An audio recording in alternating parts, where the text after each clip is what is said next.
Bien, esos son los temas que estaremos abordando hoy. Tres en particular son particularmente los de engrosamiento de precipitados y crecimiento de granos son muy importantes, sobre todo en todas aquellas aleaciones que están sujetas a su comportamiento, a lo que sería el proceso de precipitación. Y por supuesto el crecimiento de grano, porque muchas de las aleaciones con las cuales se trabajan en ingeniería en materiales, en lo que es metales, son materiales policristalinos. Entonces es bien importante, digamos, conocer cómo el crecimiento de grano, cómo es ese proceso de crecimiento de grano en metales. Entonces tenemos dos objetivos básicos de la clase.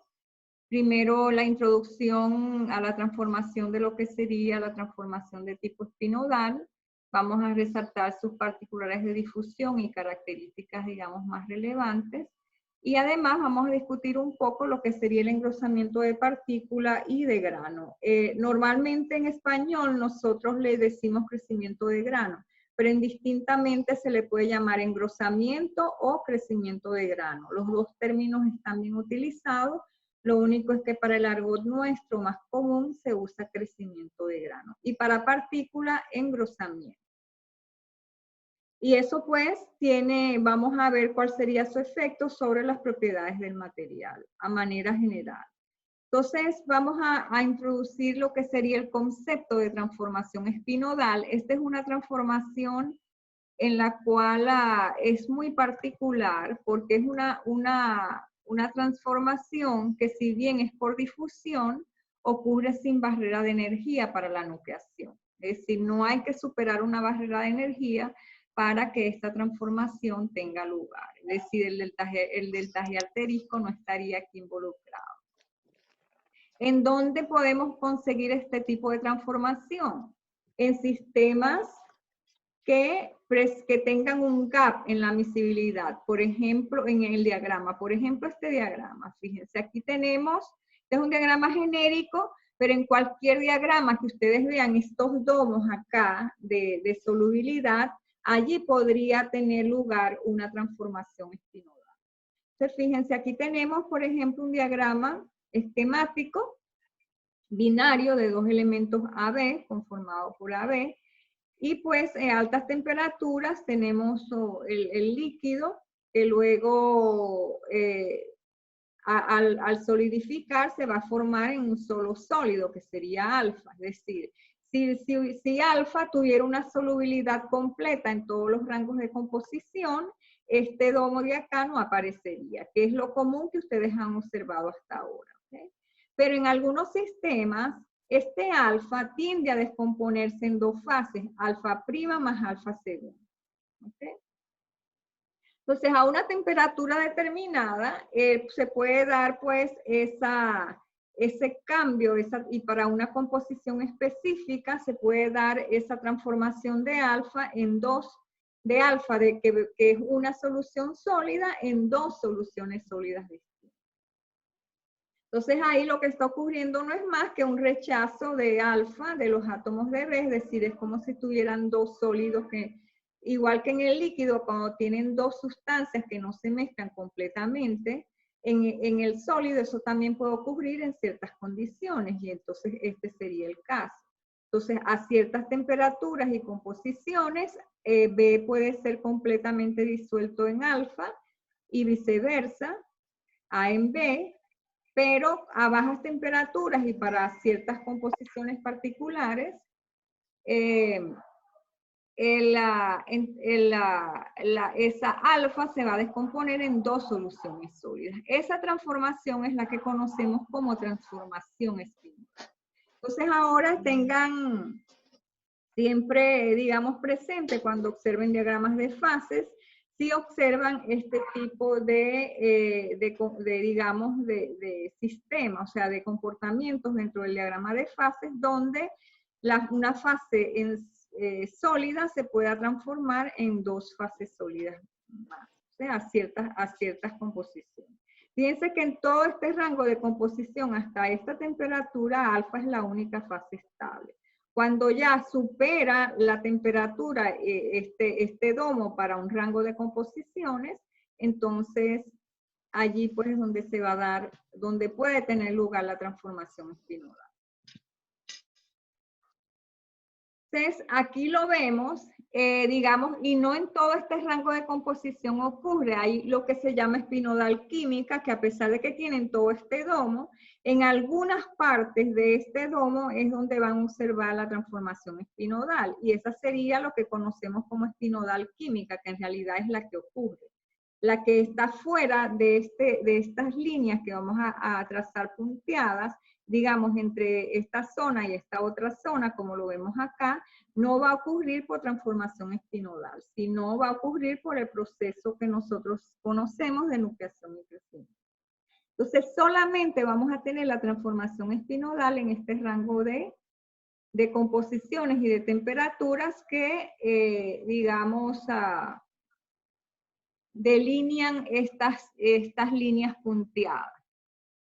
Entonces, por ejemplo, si tenemos una composición X sub 0 y bajamos la temperatura desde este punto a este punto a cierta velocidad, es decir, que no pase lentamente por esta zona, allí vamos a tener una descomposición de alfa en dos soluciones sólidas.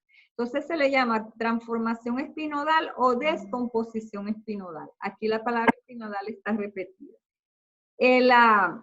Pues, las dos formas están bien, o sea, pues si ustedes lo dicen descomposición espinodal está bien expresado y si lo dicen transformación espinodal también. Lo importante es que sepan que esa es una descomposición de una solución sólida en dos fases, en dos soluciones sólidas distintas. Entonces realmente en este sistema esquemático también, el rango de composiciones y temperaturas donde esta transformación va a ocurrir sería toda la que está aquí dentro de estas líneas punteadas. El campo que delimitan estas líneas punteadas donde decimos que hay alfa 1 más alfa 2. Si tenemos una composición fuera de estas líneas, acá por ejemplo, ya allí no va a ocurrir una transformación espinodal. Allí se requiere superar una barrera de energía. Y el proceso ocurriría por nucleación y crecimiento. ¿Ok? Entonces, como vemos acá en A, aleaciones entre los puntos espinodales, que serían estos dos, son inestables y pueden descomponerse en dos fases coherentes, alfa 1 y alfa 2, sin necesidad de alcanzar la barrera energética de nucleación. Y por otro lado, en B, podemos observar lo que sería en este gráfico, el diagrama de energía libre composición, en donde, fíjense, esto es una particularidad importante de estas aleaciones, ¿no? Que la difusión no va a ocurrir desde a concentraciones elevadas a concentraciones bajas, sino al revés. Esto es lo que se llama difusión uphill, es decir, que va desde menor concentración hacia mayor concentración. Es como si estuviera intentando subir el cerro. En las difusiones comunes que hemos visto hasta ahora, que son todas las transformaciones que ocurren por difusión en estado sólido, excepto esta, vemos que siempre la difusión ocurre desde el tope del cerro hacia abajo, es decir, el tope del cerro representaría la composición mayor en la matriz, hablando de un gradiente de composición, digamos que la difusión normalmente ocurre desde altas concentraciones hacia bajas concentraciones.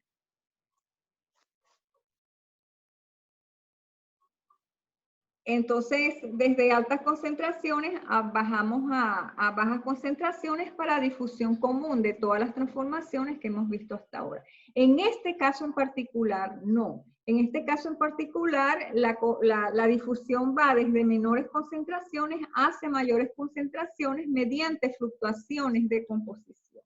Entonces, aquí lo que hay es una fluctuación de composición que da lugar a la transformación.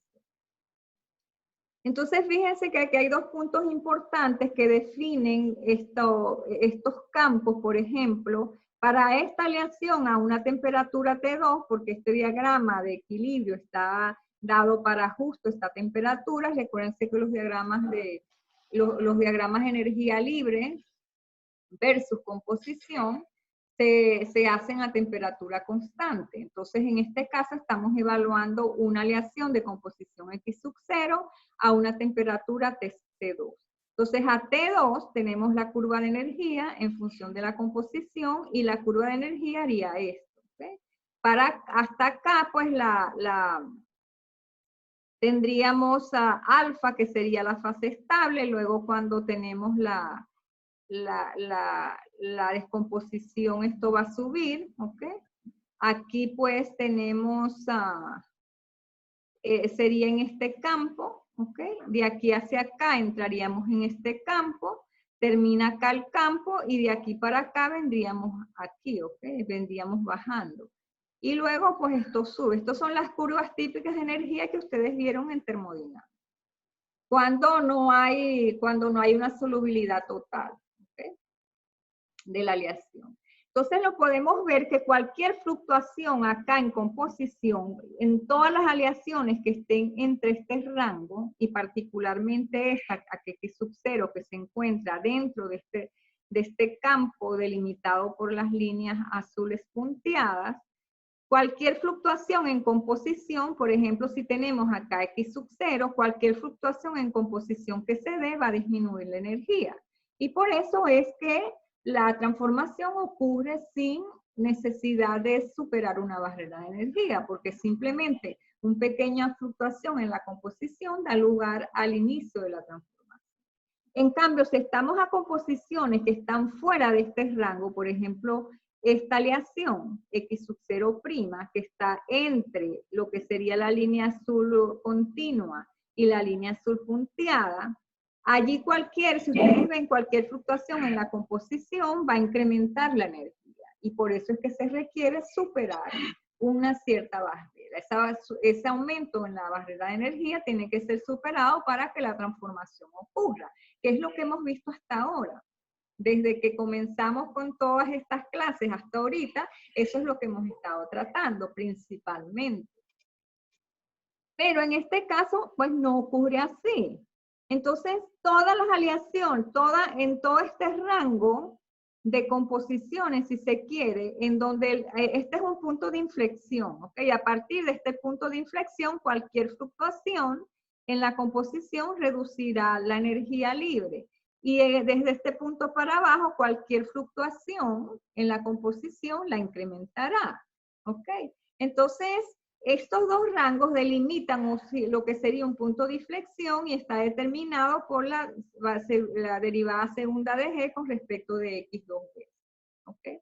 Entonces, esos puntos nos definen lo que sería justo donde, a partir del cual esas composiciones o esas aleaciones pueden descomponerse espinodalmente. Y por eso es que nos dan pues esta delimitación acá de esta espinodal química. Entonces, tenemos teóricamente que pudiera ser esta, pero realmente se requiere incorporar un componente más que sería la composición. ¿Okay? Entonces, al incorporar lo que sería el efecto de esta composición, estaríamos en presencia de lo que sería la espinodal química, que es realmente la que va a ocurrir. Entonces, el proceso, ¿cuáles aleaciones serían susceptibles entonces a transformarse por transformación espinodal? Serían todas aquellas en donde la derivada segunda de G respecto de X dos veces sea menor a 0. Entonces, todas esas aleaciones van a caer dentro de este rango de composiciones y temperaturas. ¿Okay? Y pues eso sería, y todas aquellas que estén fuera de ese rango, es decir, donde la derivada segunda de G respecto de X sea mayor a 0, como serían estos casos, no van a ocurrir por transformación espinodal, ¿ok? Sino que el sistema pues disminuirá su energía cuando el núcleo ya se haya formado y haya superado el radio crítico, como lo hemos visto hasta ahora. Y su transformación será por un proceso de nucleación y crecimiento. Entonces, en este caso, en el caso del espinodal, el proceso es prácticamente de crecimiento porque no hay nucleación, o sea, no tiene que ocurrir superar una barrera de energía. La transformación comienza cuando se den fluctuaciones en la composición de la matriz. En ese momento ya comienza a formarse pues la nueva fase. Entonces, aquí vemos cómo sería ese cambio en composición. No sé si lo pueden ver acá claramente porque la figura está pequeña. Inicialmente, pues aquí lo que tenemos en la parte A es la variación de la composición en función de la distancia. En esta primera parte de arriba, en este gráfico esquemático, todavía no ha ocurrido transformación. ¿Cuándo comienza la transformación? Cuando hay fluctuaciones en la composición de la matriz, ¿ok? Entonces, siendo esto, digamos, X sub 0, esta aleación que venimos tratando acá, entonces tenemos acá ese X sub 0, que sería la composición de la aleación, y que es constante a lo largo de toda la distancia, en un tiempo previo a que la transformación ocurra. Es decir, en ese caso estaríamos por acá, cuando alfa todavía es estable.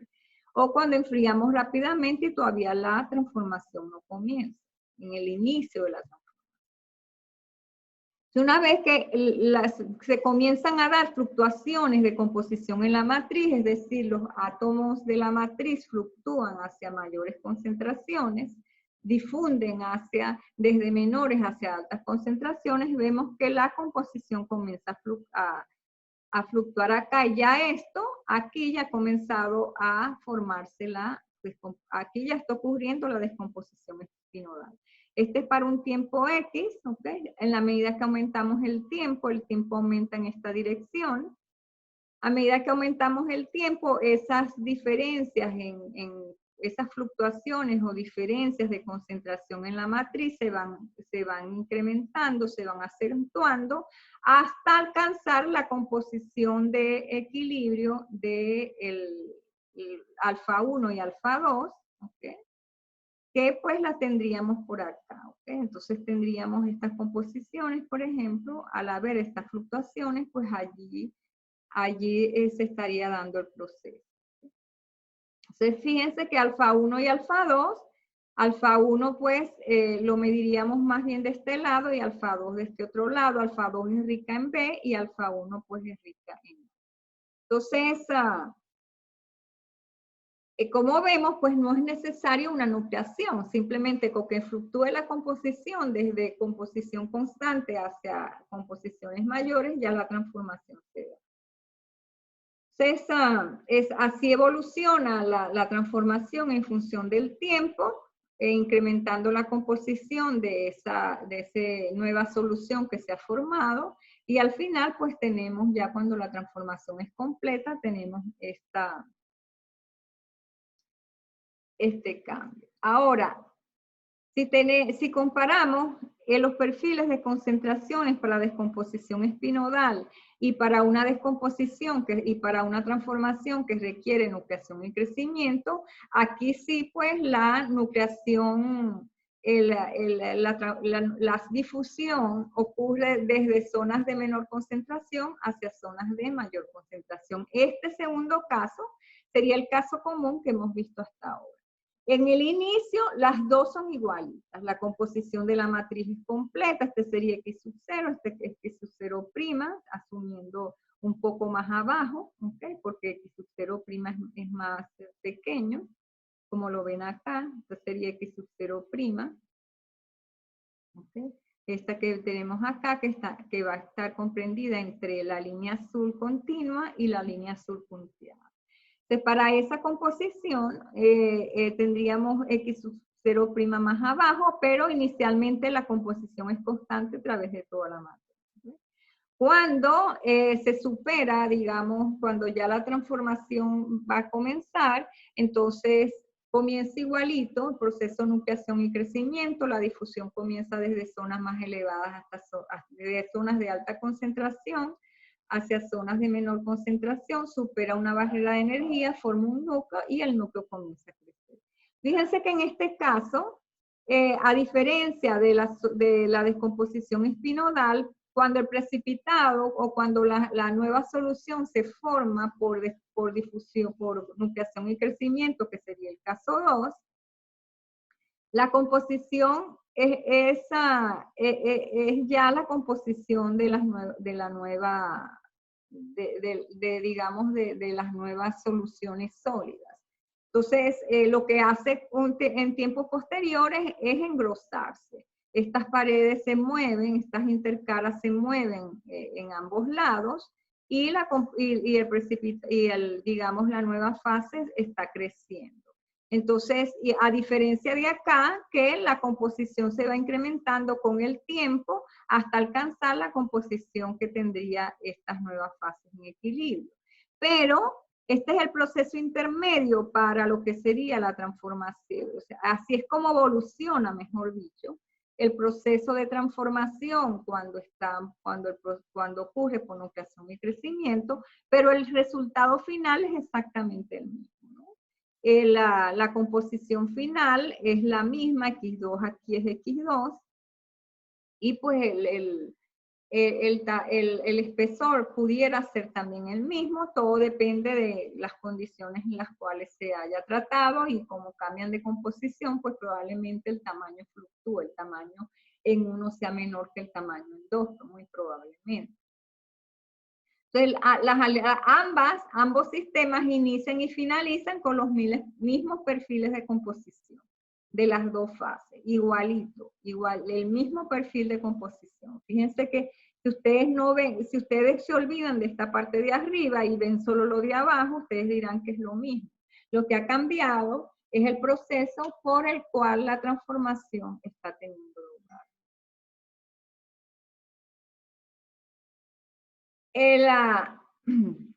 Entonces, todo esto, pues, es lo que contempla la transformación espinodal, se da en algunos sistemas y es importante conocerlo para poder justificar lo que allí se observa y también, pues, porque se puede controlar la microestructura, ¿no?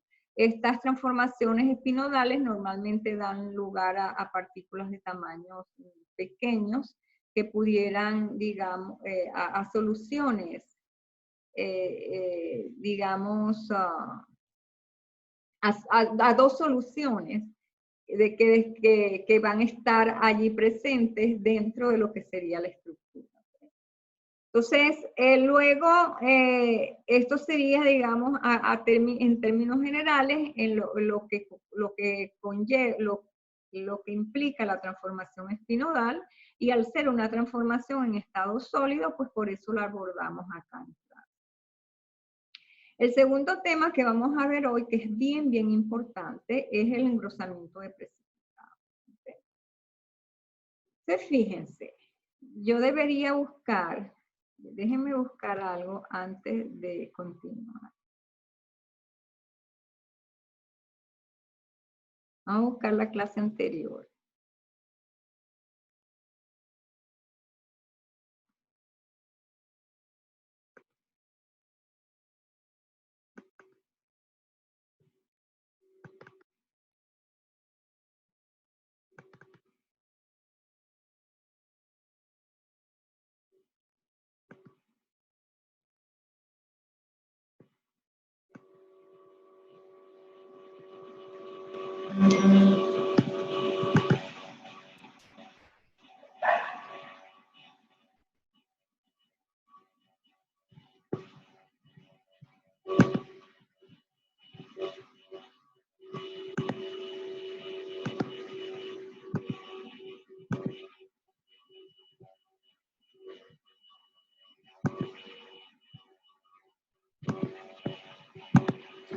Fíjense, quiero comenzar por acá para que ustedes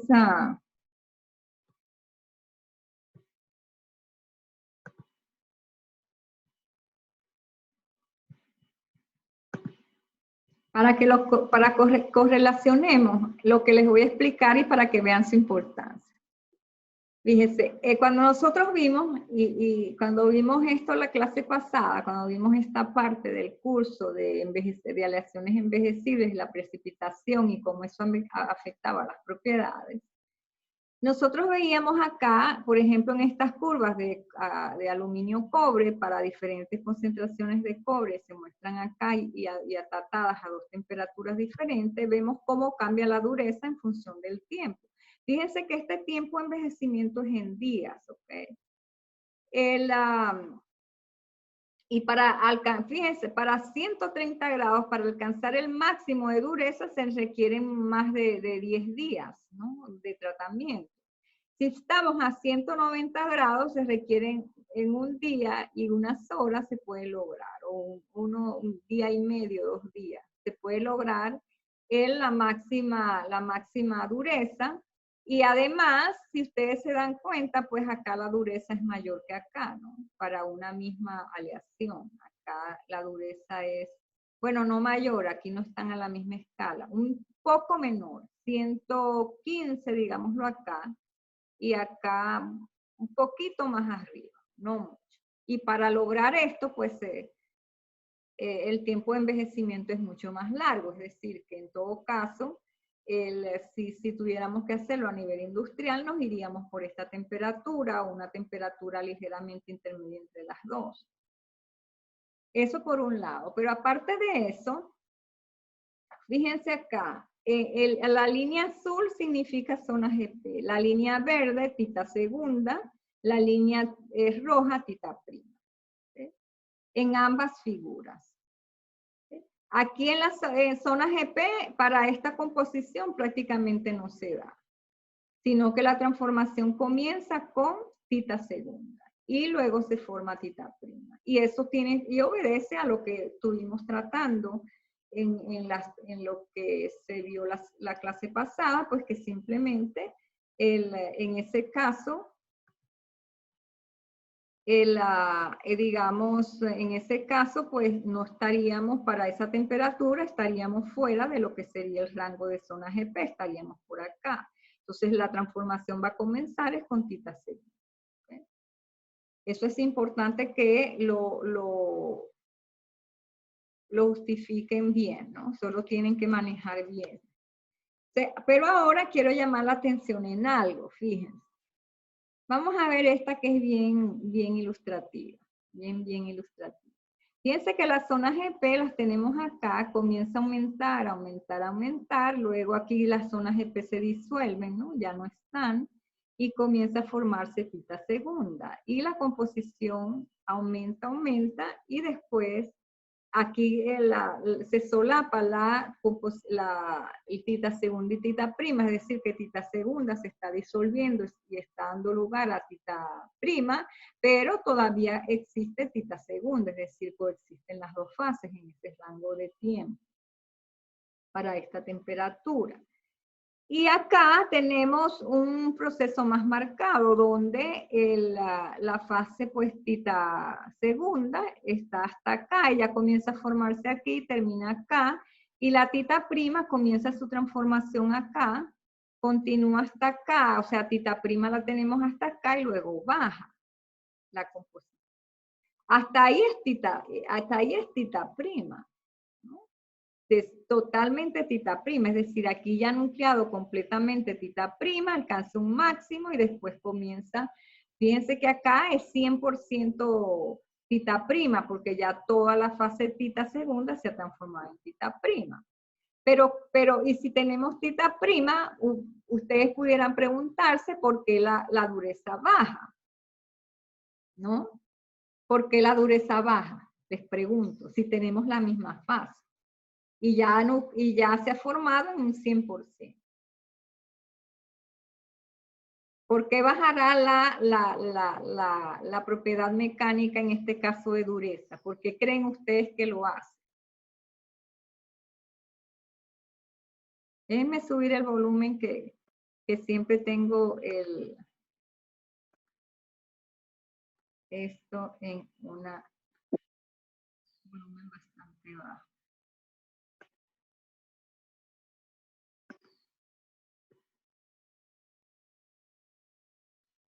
¿Por qué creen ustedes que baja la dureza, siendo la misma fase? Díganme. ¿Qué se les ocurre?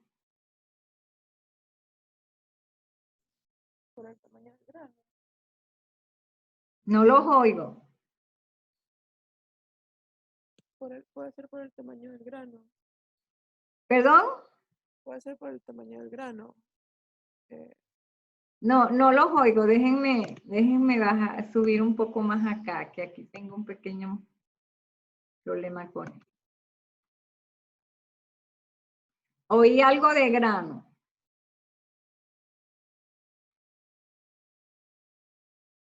Díganme. Estamos hablando aquí de precipitados, ¿ok? Ustedes tienen una fase alfa que tiene una estructura de grano y también tienen unos precipitados de intermedios en este caso. Todavía no hemos llegado al precipitado de equilibrio que es tita. Hasta estas condiciones solo se ha formado tita segunda y tita prima, y bajo ciertas condiciones ya tita segunda desapareció y solo hay tita. Pero vemos que luego en el tiempo, la dureza baja, o sea, alcanza un máximo y luego baja, teniendo exactamente la misma fase. Y eso inclusive lo ven mejor aquí. ¿Ok? Lo ven inclusive mejor acá, o sea, desde acá tienen tita prima y luego sube y después baja. ¿Por qué creen ustedes que hace eso? Estamos a temperaturas bajas, 130, 190, allí la estructura de grano policristalina de alfa se mantendría más o menos constante, no se incrementaría, porque allí la difusión pues, de aluminio sería baja, de aluminio en aluminio. ¿Qué estaría pasando acá para que esa dureza baje? ¿Qué se les ocurre?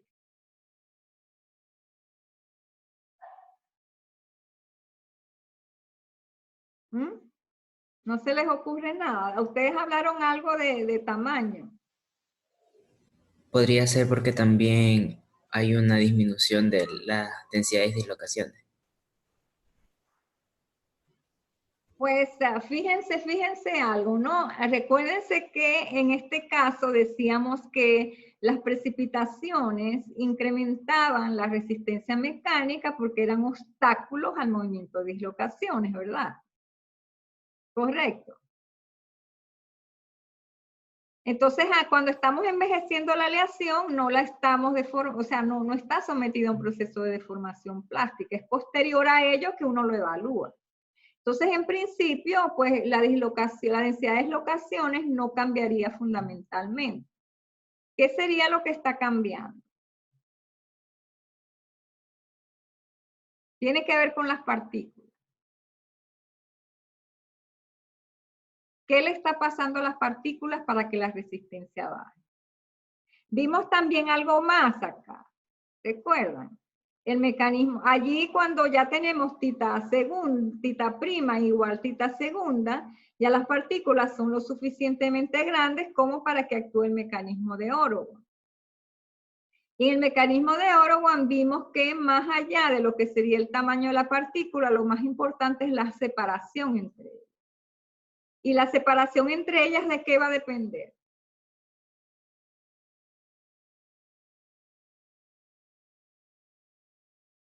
¿De qué va a depender de la separación entre partículas? De la cantidad de precipitado y el tamaño. Exacto, de la cantidad de precipitados que tenemos. Mientras más precipitado haya, la distancia entre partícula y partícula va a ser menor. Correcto. Entonces, partiendo de ese principio, pudiéramos decir que para acá, siendo la misma fase, aquí hay menos precipitados que acá, ¿verdad?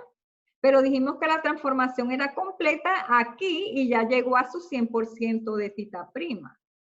Pero luego vemos que la dureza baja quiere decir que, digamos, hay menores precipitados. Y si hay menores precipitados, ¿por qué puede ser?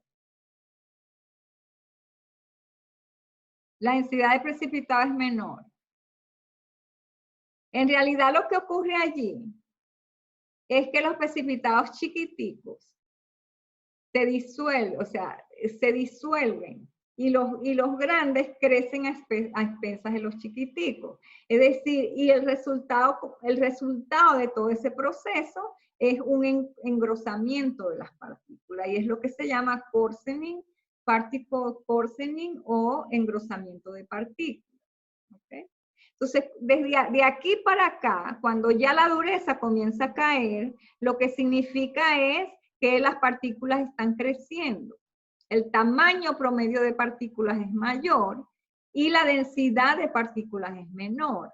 ¿Por qué es menor la densidad de partículas? Porque las partículas pequeñas se han disuelto para proveer el soluto para que las partículas grandes crezcan. ¿Ok?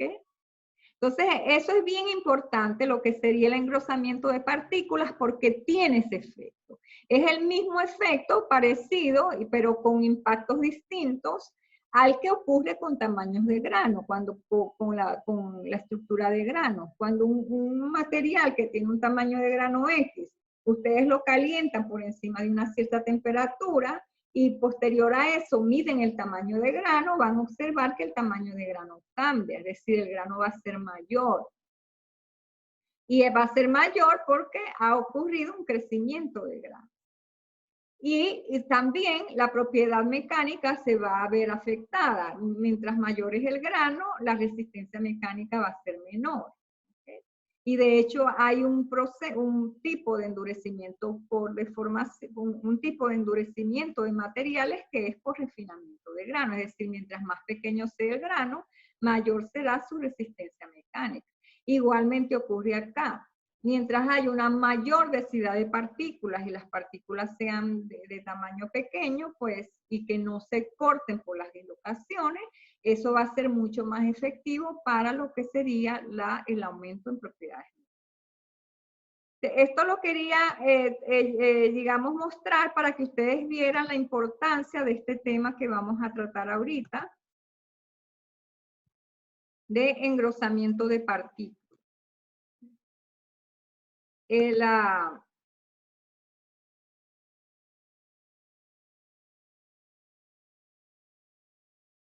Por eso es que es bien importante esto pues que estamos viendo ahora, ¿no? Entonces, ¿qué es el engrosamiento de precipitados o de partículas? El fenómeno pues un incremento en el tamaño de las partículas en una aleación. ¿Y por qué se da eso? ¿Por qué las partículas tienden a engrosarse?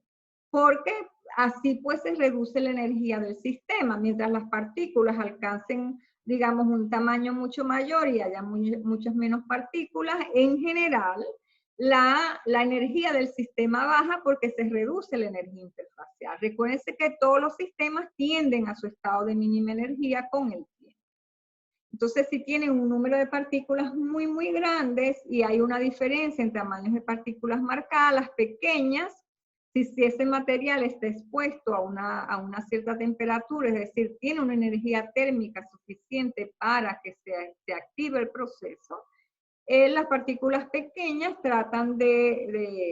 van a ir, digamos, disolviendo y las grandes van a ir creciendo, ¿no? Entonces, las grandes crecen a expensas de las chicas.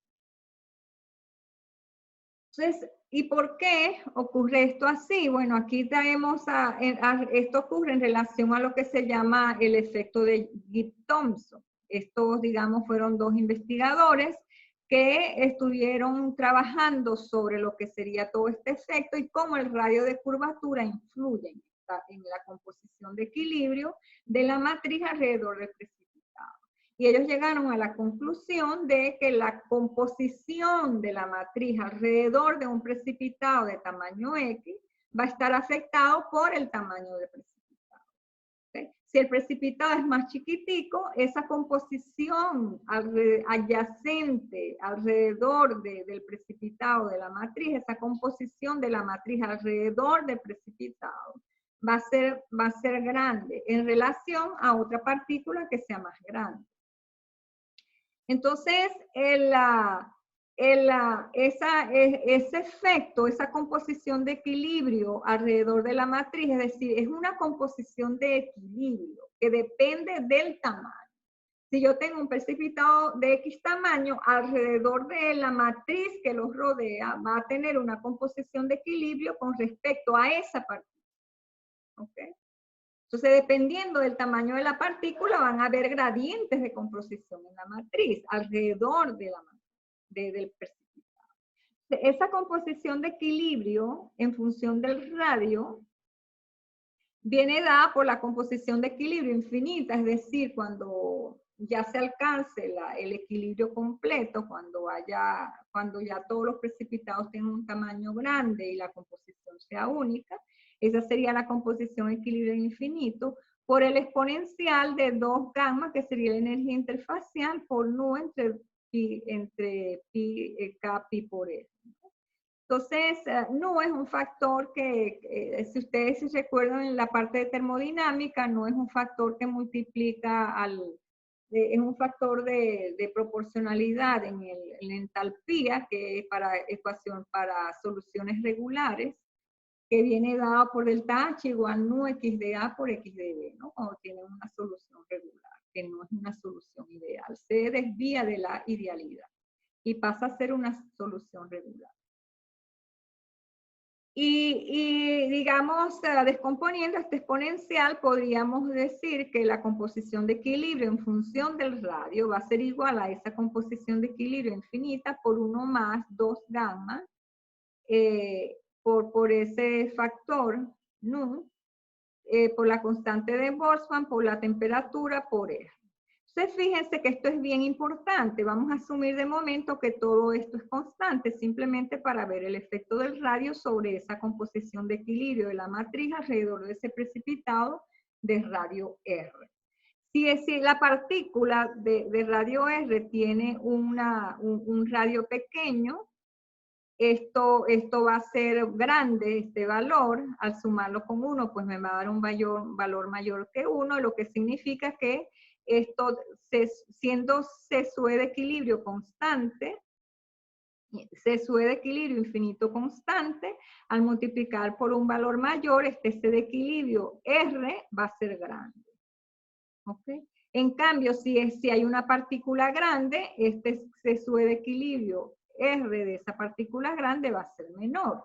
Entonces, esto es algo que ya es propio de todos estos sistemas, es decir, esto es algo que ocurre, que se presenta.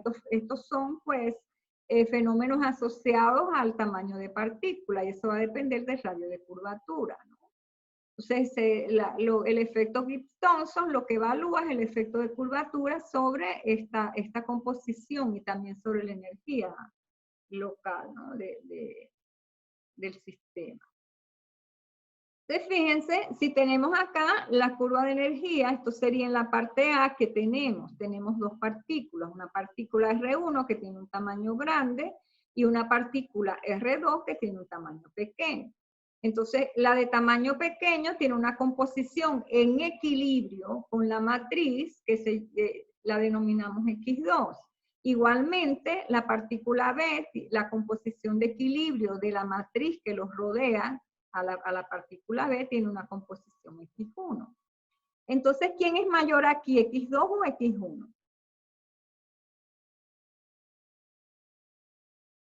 X2 es la composición de B.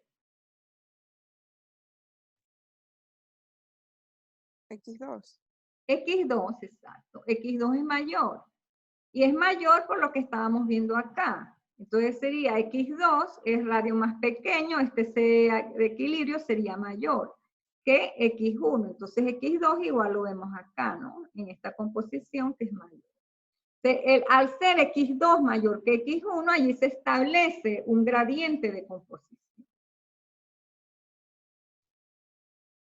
Y entonces la energía libre, la curva de energía libre con respecto a alfa, si vemos para R2 estaría más arriba porque tendría una energía libre mayor. Luego, en la medida que el radio crece, esta energía se va disminuyendo hasta alcanzar la energía infinita, es decir, la energía de equilibrio que tiene una composición de equilibrio, que sería esta. Cuando se alcance el estado de equilibrio, la composición de equilibrio de los precipitados con la matriz de todos, pues sería esto. Porque ya se alcanza un tamaño promedio de partículas, que tendría en general una composición de la matriz a su alrededor muy parecida. Entonces allí estaríamos ya en condiciones de equilibrio y alcanzaríamos pues la energía. Pero al haber en este caso una gradiente de composición, entre esta partícula R2 y esta partícula R1 que se encuentran a una cierta distancia una de otra. Entonces, al haber ese gradiente de composición en la matriz, es un proceso natural que comience a haber difusión. ¿De dónde va a haber difusión? Desde el punto donde la concentración es mayor hasta el punto donde la concentración es menor. Es decir, va a haber un intercambio de átomos de B que están ubicados acá en mayor proporción, van a migrar o a difundir hacia los alrededores de beta, que tiene menor composición, y van a agrandar beta. ¿Ok? Agrandar beta. Y a su vez, este beta de radio R1 y a su vez el beta de radio R2 va a disminuir. Y al disminuir, nuevamente tiene que tener, si disminuye aún más, luego se establece una nueva composición de equilibrio.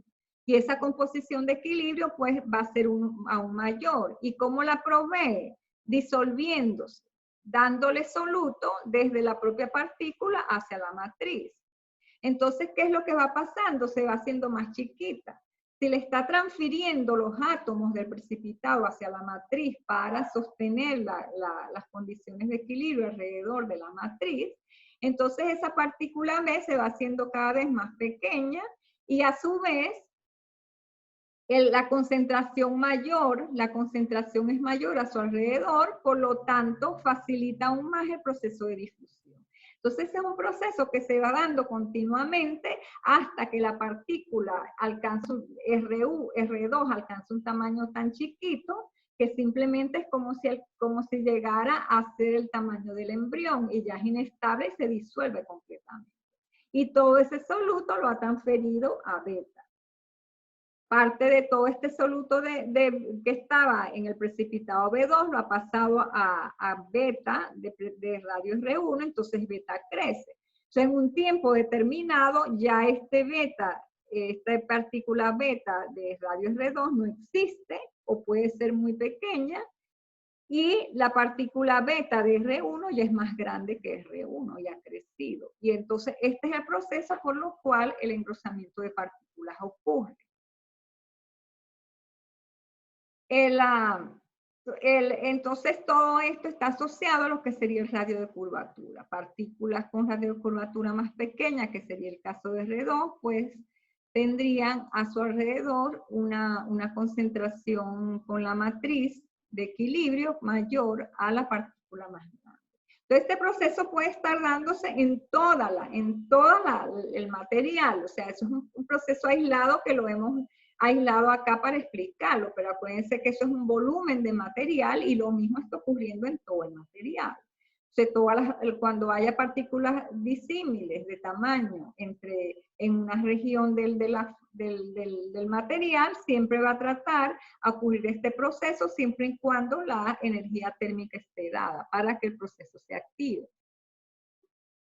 Entonces, una vez yo tuve la oportunidad de ver un video que alguien me proporcionó, no recuerdo dónde, pero sí era un profesor de México que trabajaba en un laboratorio de microscopía electrónica de la Universidad de Texas, en un instituto de investigación en Texas. Y él observó a nivel de microscopía electrónica cómo este proceso de crecimiento de partículas ocurría. Entonces yo se lo estoy explicando aquí paso a paso, en que las partículas de B se disuelven, o sea, ceden el soluto, los átomos de B, luego la concentración aumenta, la difusión, digamos, ocurre desde beta con radio R2 hacia beta con radio R1, luego R1 crece, qué sé yo, pero ese proceso es rápido. De acuerdo, bueno, también depende del sistema, de los átomos involucrados y de las condiciones a las cuales esté expuesto el material. Por supuesto, mientras la temperatura sea mayor, el proceso va a ocurrir más rápidamente porque tiene mayor energía térmica para promover la difusión y para que todo este panorama, toda esta situación, pues ocurra. Entonces, ¿cómo se observaba en ese experimento in situ que él hizo? era prácticamente que la partícula pequeña era como si se moviera hacia la partícula B, pero así rápido. Iba como si fuera una burbuja. La burbuja como si se pegaba a la partícula grande y ya, se eliminaba y la partícula grande crecía. Era algo muy, muy rápido. Entonces, es como si todo ese soluto migrara rápidamente hacia B, se une con B y ya B crece. No era de acuerdo a ese sistema que él mostró. ¿Ok? Probablemente en otros sistemas no ocurra tan rápidamente, pero es algo así. Imagínense que tienen dos partículas, imagínense que todas esas burbujas que ustedes hacen de jabón, imagínense que eso sea en estado sólido. Y si ustedes lo observan bien, ven que algunas partículas pequeñas se mueven y se adosan a las grandes y ahí se explotan y ya la grande crece más, ¿no? Entonces, hasta el final que tienen una situación donde el tamaño promedio de todas esas burbujas es mucho mayor. Ahí, digamos, lo podríamos trasladar a algo similar a esto, lo único que allí estaremos hablando de estado líquido, de presión de aire, en todo caso, y hay una presión que hace una diferencia de presión entre las partículas grandes y las partículas pequeñas que hace que ese proceso ocurra. En este caso, pues la fuerza, la acción que se está ejerciendo es por efecto de un gradiente de composición, en este caso, ¿no? Entonces, en resumen, acá en A, la concentración de soluto de la partícula de radio R2 tendrá, comparada con la de radio más grande, tendrá una mayor concentración de equilibrio con la matriz que los rodea, definida aquí por X2, ¿ok? Entonces, en el diagrama GX, pues la partícula de menor radio tiene mayor energía interfacial por unidad de volumen y, por supuesto, su curva de energía libre estará situada en valores mayores, ¿no? Entonces, cada partícula en equilibrio con la matriz tiene una composición distinta. Vemos que acá, con respecto a beta de radio R2 es X2 y con respecto a beta de radio R1 es X. ¿Okay? Entonces, eso genera gradientes de concentración en la matriz, cuyo resultado final no es más que el engrosamiento de las partículas. Entonces, los gradientes de concentración pues provocan la difusión de solutos. Estamos haciendo un resumen de todo lo que les acabo de hablar. Desde la matriz, cerca de las partículas pequeñas, hacia las más grandes.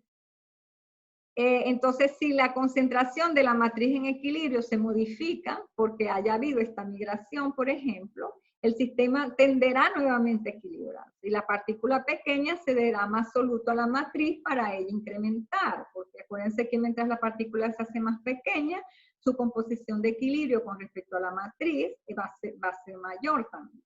Entonces, para poder equilibrar nuevamente esa situación, la partícula cede átomos de B hacia la matriz, entonces se reducen también, ¿no? Y por otra parte, pues la matriz cerca de la partícula grande cederá soluto a la partícula. Entonces este es un proceso. El precipitado pequeño cede átomos de B hacia la matriz. Y se genera un gradiente de concentración mayor, los átomos de solutos B migran hacia la zona donde está beta de radio mayor y ceden esos átomos hacia beta. Entonces, en la partícula pequeña cede átomos a la matriz y la matriz cede los átomos a la partícula grande. Y así la partícula grande se va haciendo más grande. Entonces, las partículas pequeñas eventualmente desaparecerán o en todo caso se hacen más chiquitas y engrosarán a las partículas de tamaño más grande. Entonces, todo este proceso tiene como resultado que el número de partículas, es decir, la densidad de partículas va a disminuir y el tamaño por medio de las partículas aumentará con el tiempo. Y eso es lo que está pasando y esa es la razón por la cual el valor de la dureza que acabamos de mostrar en las aleaciones aluminio-cobre con respecto al tiempo cuando se está haciendo el tratamiento de envejecimiento, después de alcanzar un valor máximo, después de la dureza alcanzar un valor máximo, comienza a disminuir. Y luego al final, por supuesto, la fase tita prima se va a transformar a tita y ya ahí pues la dureza es mucho menor porque ya estaría en la fase de equilibrio que el tamaño es mucho más grande. Entonces, eso explica ese comportamiento de la curva, esa tendencia que tiene la dureza en función del tiempo a aumentar, luego a disminuir en el rango donde esté la misma fase, porque acuérdense que cuando van a evaluar esto, tienen que evaluar la misma fase, no lo van a evaluar cuando ocurre otro cambio de fase, porque ya hay otra situación. Tienen que evaluarlo cuando tienen la misma fase, porque la dureza está bajando cuando la fase es la misma. Y la razón por la cual ocurre es justamente por eso. Porque la partícula pues aumenta su tamaño con el tiempo y la densidad de partículas se disminuye. En ese caso, si quieren ver lo que sería la expresión de Orowan, esa distancia que separa partículas crece y entonces la fuerza de corte que ejercen las partículas sobre la dislocación es menor. Entonces se dan menos, digamos, el nivel de obstáculo para que la dislocación se mueva es menor y por lo tanto la dislocación se puede mover con un poquito más de facilidad. ¿Cómo podemos medir el proceso? ¿Cómo podríamos estimarlo? ¿Cuál sería el radio promedio de partículas? Bueno, aquí tenemos una ecuación general que ha sido derivada en donde el radio en función del tiempo al cubo menos el radio cero sería el radio en una condición inicial, ¿no? Ustedes para evaluar esta ecuación tienen que tomar un radio de partida. Es un radio de tamaño 0, X, pueden tomar un rango promedio de tamaños iniciales y ven cómo, colocándolo acá, cómo se va cambiando en el tiempo. Entonces eso viene dado por esta ecuación, 8, este sería que sería el coeficiente de difusión, ¿no? De interdifusión, nuevamente por el parámetro nu, por la concentración de equilibrio en el infinito, entre infinita, o sea, cuando la partícula ya es grandota, la que les daría el diagrama de fase. Para esa temperatura, ¿cuál sería la composición de equilibrio? Eso lo pueden medir en el diagrama de fase. Entre 9 veces la constante de Boltzmann por T, temperatura, y multiplicado por el tiempo. Entonces, esto lo podemos asumir constante. Entonces, el cambio de radio promedio al cubo en función del tiempo lo podemos medir de esta manera, igual a Carter. Acá pues están descritos a qué corresponde, cuál sería el significado de cada una de esas variables, de esos parámetros que ustedes tienen allí incluidos dentro de lo que sería esta constante estándar. De acá fíjense que es importante pues que ese R al cubo va a variar en función de una potencia con respecto al tiempo.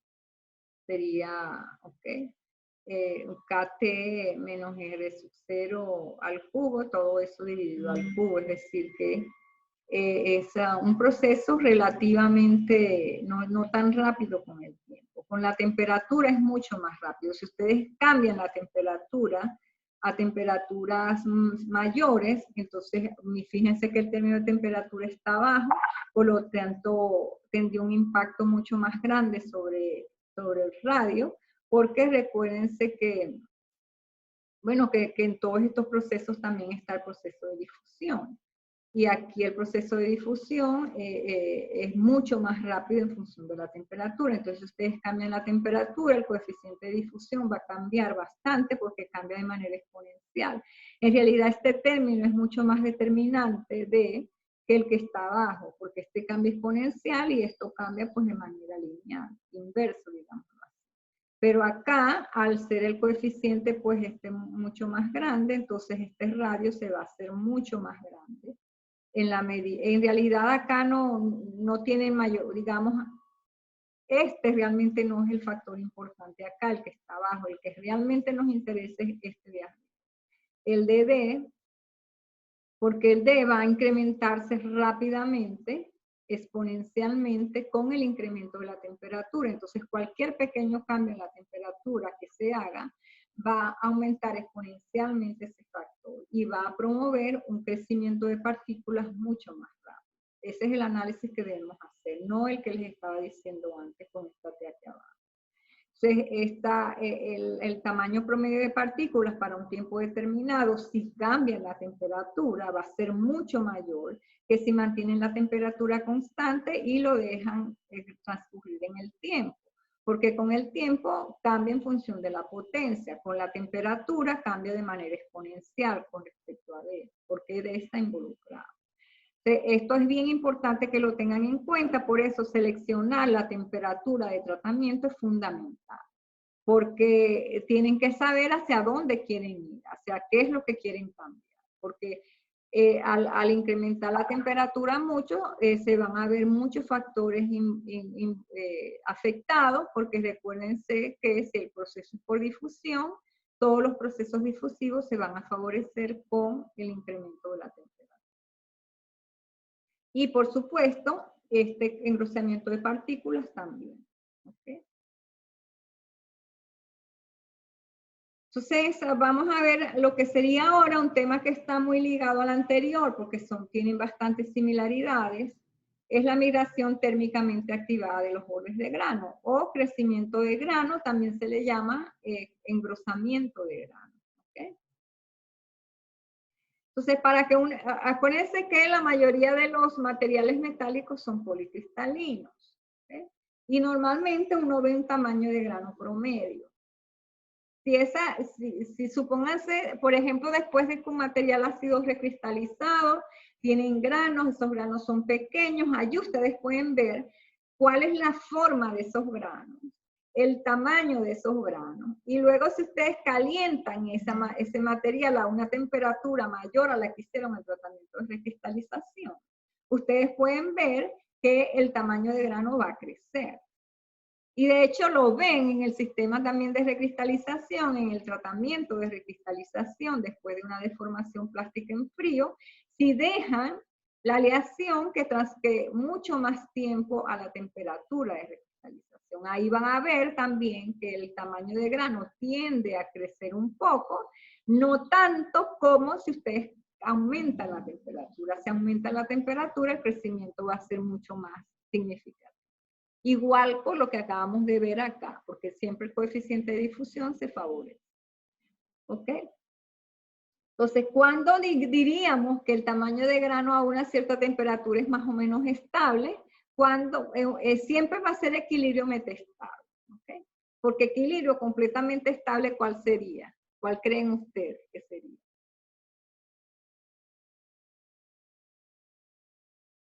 En una estructura de grano. ¿Cuándo se alcanzaría hacia el completo equilibrio?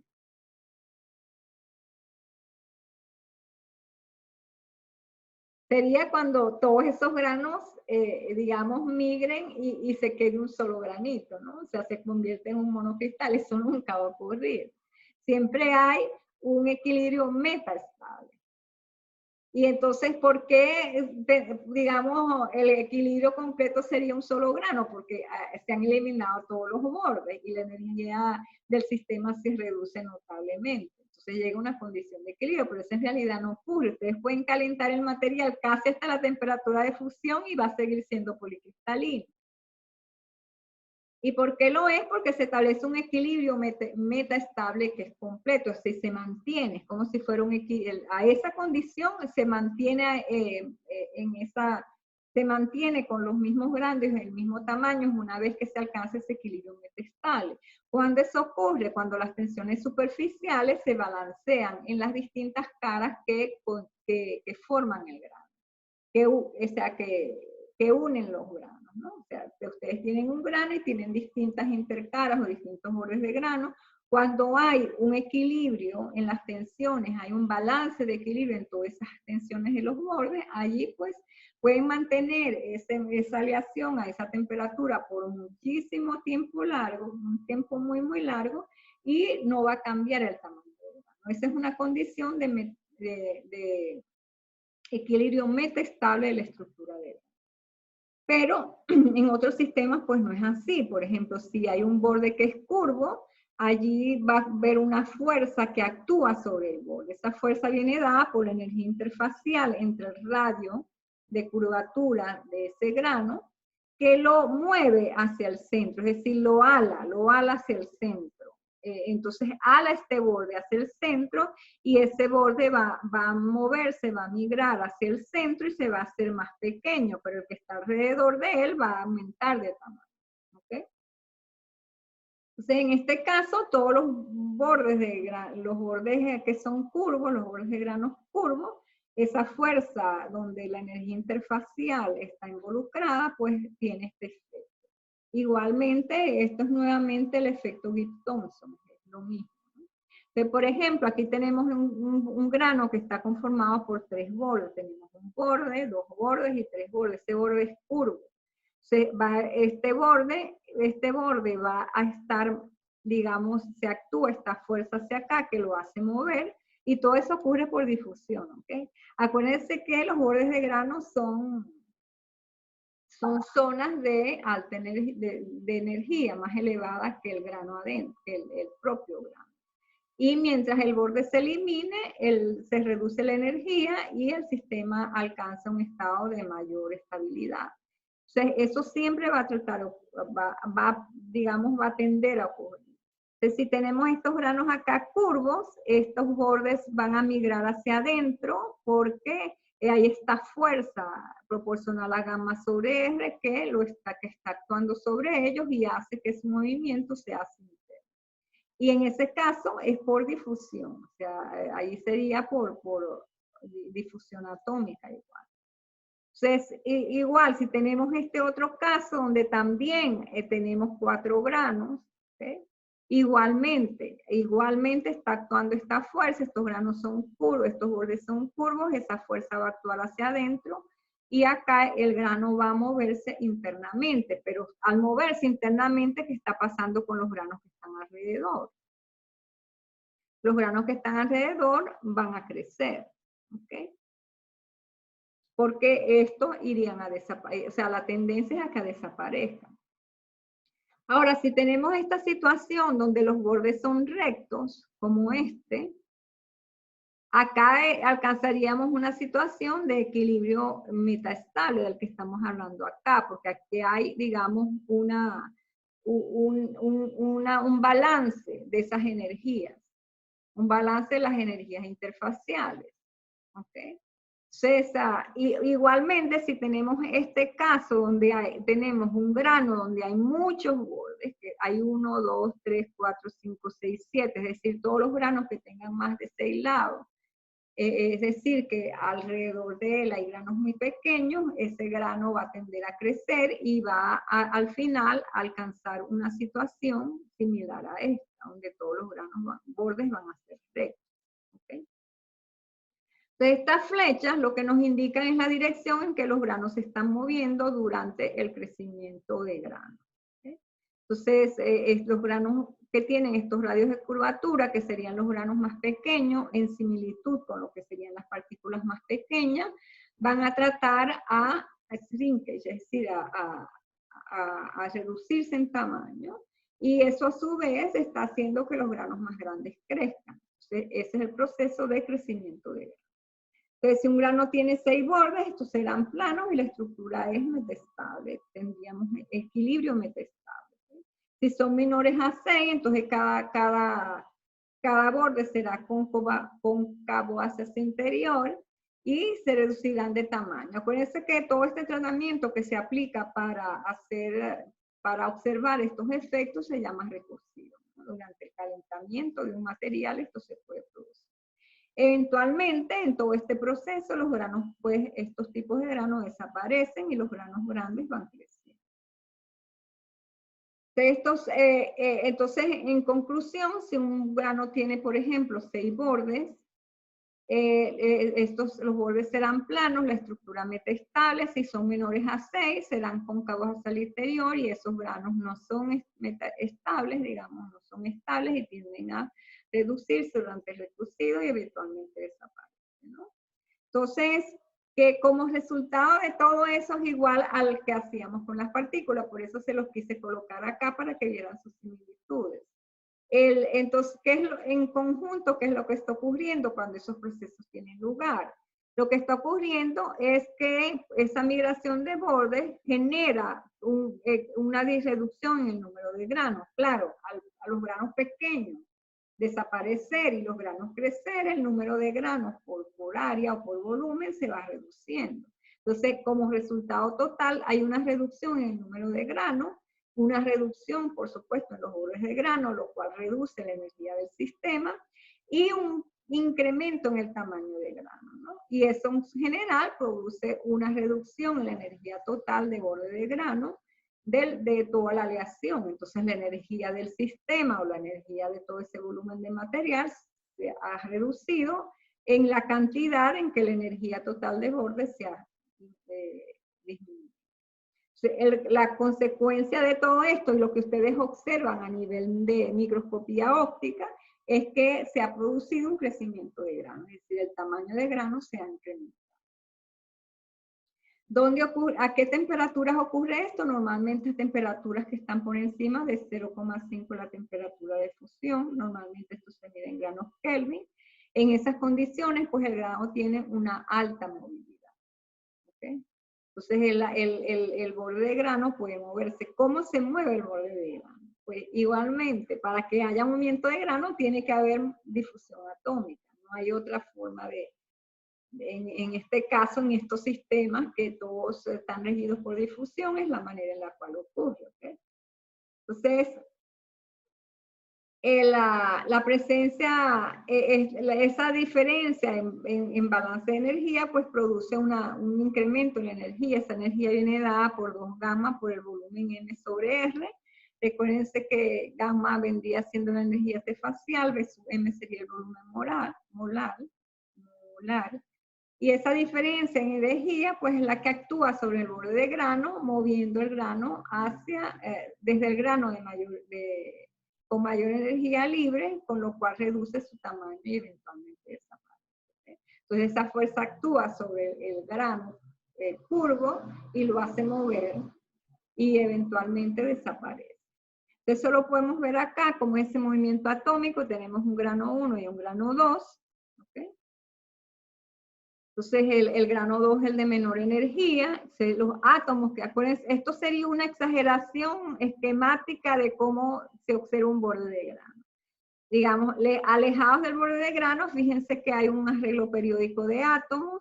Este grano está orientado en una dirección distinta a este otro átomo, pero justo en la unión de los dos granos, donde se forma el borde de grano, allí pues el arreglo atómico es bien desordenado. Aquí se ha exagerado un poco para que se pueda ver el efecto. Entonces, ¿cómo el movimiento de borde se da? Pues entonces, el grano 1 es el de mayor energía, es decir, se establece una diferencia de energía entre los dos. Este grano pequeño tiene una mayor energía que este de acá, entonces hace un delta de energía que es lo que promueve la difusión, ¿no? Entonces, por ejemplo, tenemos un átomo A, un átomo B, un átomo C. El átomo C salta hacia el grano 2, el átomo B pudiera saltar desde 2 a 1 y el átomo A salta desde 1 a 2. Fíjense que esto es igual que el movimiento atómico cuando tenemos la transformación de fase. Siempre la difusión ocurre así, ¿no? Recuérdense que la difusión es un proceso al azar y los átomos pueden migrar en direcciones contrarias. Lo único es que el flujo neto va a ser en una dirección específica para el proceso. Si el proceso no está en equilibrio, siempre se van a mover hacia una dirección preferencial. En este caso, habría un mayor número de átomos que están saltando desde el átomo 1, desde el grano 1, perdón, hacia el grano 2. Y desde el grano 2 también eventualmente pudieran saltar algunos hacia el grano 1, pero en menor cantidad. El flujo neto siempre va a ser hacia la zona que tiene menor energía. Entonces el movimiento del borde se va dando en esta dirección, es decir, este borde que inicialmente estaba acá, al estos átomos migrar hacia acá, este borde se ha movido ligeramente hacia acá, se ha movido ligeramente hacia acá porque este átomo ahora está aquí y esta distancia ha crecido en una distancia que sería la distancia del radio atómico. ¿Okay? Entonces acá podemos ver cómo sería así de manera esquemática esa configuración del borde. Lo vemos como que son escaleritas acá, ¿no? Entonces el movimiento de estos bordes sería hacia acá. Entonces este borde se movería hacia acá y entonces este se movería hacia acá. Entonces el movimiento de los bordes va haciendo en este sentido y este grano se va haciendo cada vez más chiquito y este grano se va haciendo cada vez más grande. Igualmente podemos establecer una relación de energía siempre en todos estos procesos vamos a tener esta curva de energía en donde delta sería la distancia aquí de difusión de esos átomos que están alrededor del borde de grano. Y en esta posición tendríamos el grano 1 de mayor energía y en esta posición el grano 2 de mayor energía. Entonces los átomos de 1 a 2 saltan hacia el grano de menor energía y al superar la barrera de energía o delta G arterico, que sería esa, y reducen la energía en un delta G. ¿Okay? Entonces esta es la energía que realmente es como la fuerza impulso de esa reducción de delta G que viene dado por el 2 gamma sobre S, es relacionado con el 2 gamma. Ahora, los átomos de 2 pueden saltar hacia 1, pero igualmente tienen que superar una barrera de energía mayor que sería. Por eso, en general, el número de átomos que saltan en sentido contrario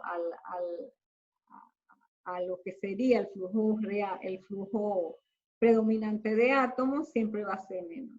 Entonces, el número de átomos que migra desde 1 a 2 siempre va a ser menor que el que migra desde 2 a 1, porque su barrera de energía es mucho mayor. Y eso es razonable. Entonces, aquí pues el proceso es activado por difusión. Mientras mayor pues, mientras más rápido este proceso ocurra y mayor energía de activación haya para la difusión, pues el proceso va a ocurrir pues más rápido.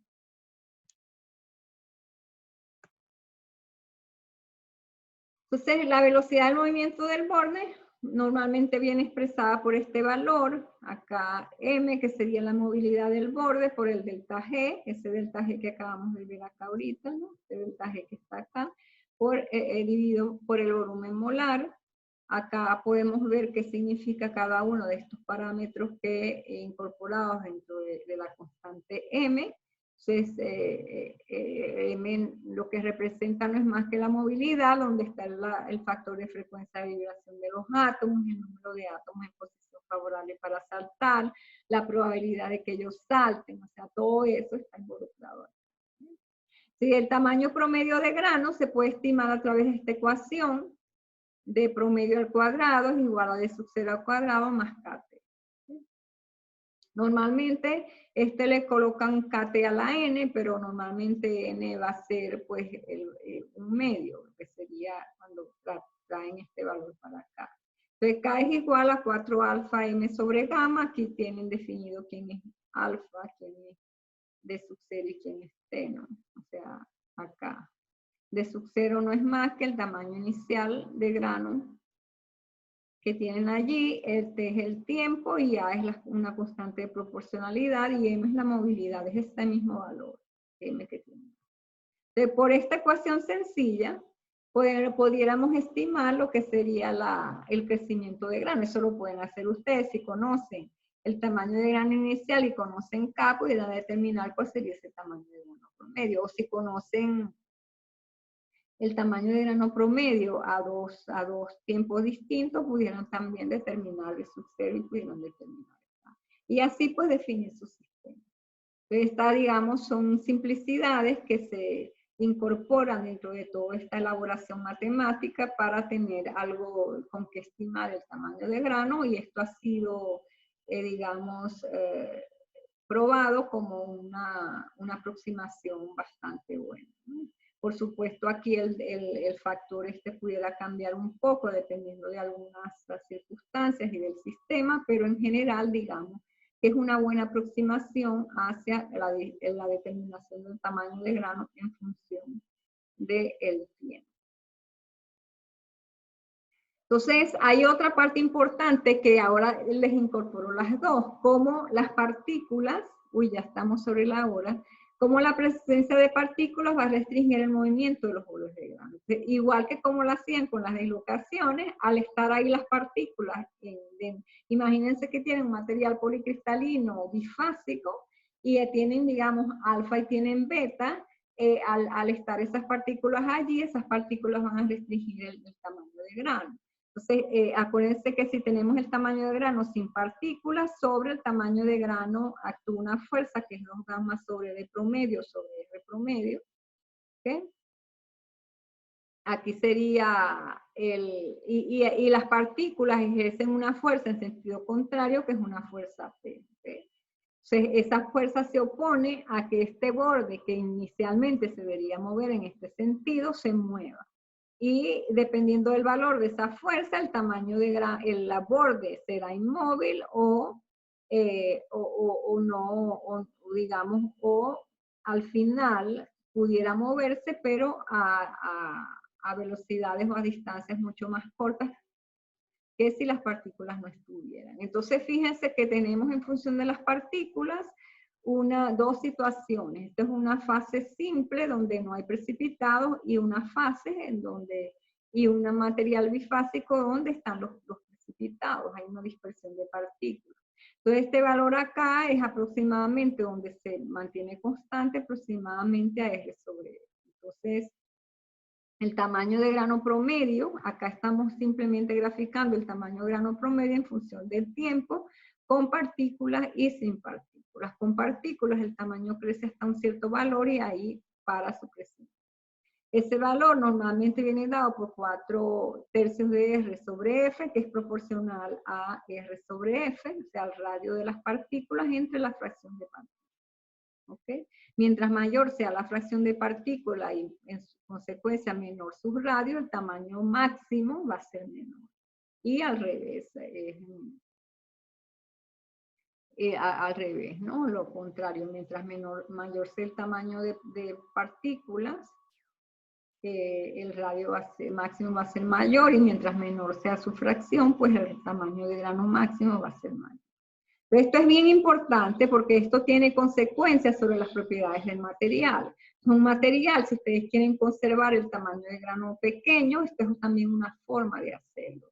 Incorporan en el material, es decir, promueven la formación de partículas si el sistema así, si en el sistema así ocurre, es decir, si tienen un sistema bifásico donde ahí puede darse proceso de precipitación, promueven la formación de partículas pequeñas, dejan las partículas con ese tamaño así pequeño y entonces el tamaño de grano también se mantendrá pequeño.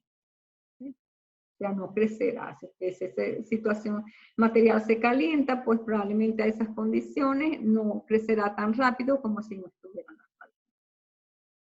Entonces, esto era lo que les tenía hasta hoy. Estos dos temas son bien relevantes. Esto es algo bien común. Y ambos, tanto el crecimiento de partículas como el crecimiento de grano, afectan las propiedades mecánicas del material. Si las partículas son grandes y el tamaño de grano crece, en ambas situaciones, o si las dos están juntas, las propiedades mecánicas se van a reducir. Por el contrario, si el tamaño de grano es más pequeño, la resistencia mecánica va a ser mayor. Si las partículas son pequeñas, la resistencia mecánica va a ser mayor. Y por otro lado, las partículas en un sistema bifásico van a restringir el crecimiento de los granos. Entonces es probable que bajo ciertas condiciones de temperatura, donde las partículas, el tamaño de partículas no sea tan afectado por la energía térmica, pero el tamaño de grano sí, pues pueda el tamaño de grano mantenerse más pequeño que si las partículas no estuvieran. Estos son, digamos, situaciones que en ingeniería de materiales se utilizan para controlar la microestructura del material.